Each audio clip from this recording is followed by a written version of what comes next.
अस्सलाम वालेकुम। आइए आज बात करते हैं कि अपने अंदर तब्दीली कैसे लाए। तो आज है हमारा टॉपिक अपने अंदर तब्दीली का अहद। अल्हम्दुलिल्लाह, जैसे ही रमज़ान का मुबारक महीना अपनी तमाम रहमतों और बरकतों के साथ हम पर साया करता है, मस्जिदों में चहल पहल बढ़ जाती है और इबादत का जोश बढ़ जाता है। ये इस बात की पहचान है कि मुस्लिम समाज आज भी अपने दीन से रूहानी तौर पर किसी न किसी तरह से जुड़ा हुआ है। अगर किसी दरख्त की हकीकत जाननी है तो उसे पतझड़ के बाद आने वाली बहार में देखो।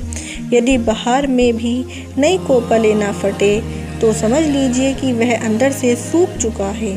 ठीक इसी तरह मुस्लिम समाज की रूहानी हालत देखनी हो तो उसे रमज़ान में देखो। यदि इस महीने में भी तकवा और नेकी का जज्बा नज़र न आए तो यह उस कौम के इस्लामी हिस्स यानी इस्लामी सेंस के मुर्दा होने की निशानी है। लेकिन अगर रमज़ान के आने से नेकी का जज्बा पैदा हो रहा है तो मानना चाहिए कि इस उम्मत में अभी साथ बाकी है। सुभान अल्लाह। अब ज़रूरत गफलत की नींद से बेदार होकर इस्लाम को शऊरी तौर पर समझने की है, जिसकी शुरुआत हमें अपनी ज़ात से करनी होगी। याद रखिए, जब तक दिए की लो में हरारत मौजूद है उससे चरागाह किया जा सकता है। बस ज़रूरत उस चिंगारी की है जो हमारे इरादों को मजबूत अमल में बदल दे। इस मौके पर प्यारे नबी सल्लल्लाहु अलैहि वसल्लम की वह सख्त ताकीद याद आती है जिसमें आपने फरमाया कि वह शख्स बर्बाद हो गया जिसने रमज़ान का महीना पाया और अपनी मग़फ़िरत का ना कर सका। हदीस तिर्मिज़ी 3545। इस हदीस से मालूम होता है कि रमज़ान का मिलना महज एक इत्तेफाक नहीं बल्कि अल्लाह की तरफ से दिया गया एक सुनहरा मौका है। लेकिन अफसोस कि हम अक्सर इबादत की रूह को समझे बिना ही इस महीने से गुज़र जाते हैं। यह दीन में सही सूझबूझ की कमी ही है कि हमने इस्लामी इबादत को सिर्फ चंद रस्मों तक महदूद कर दिया है। हम हर साल रमज़ान पाते तो हैं मगर उससे वह रूहानी फ़ायदा नहीं उठा पाते जो हमारी ज़िंदगी बदल दे। हमारी सोच यह बन गई है कि साल में चंद रातें जाग लेना या एक महीना इबादत का एहतमाम कर लेना हमें पूरे साल की जिम्मेदारियों से आज़ाद कर देता है। हमने इबादत को खुदा और बंदों से जुड़ने का ज़रिया बनाने के बजाय इसे डिस्काउंट सेल की तरह समझ लिया है, जहां कुछ वक्त की मेहनत के बाद हम फिर से अपनी पुरानी गफलत भरी ज़िंदगी की तरफ लौटने का लाइसेंस हासिल कर लेते हैं।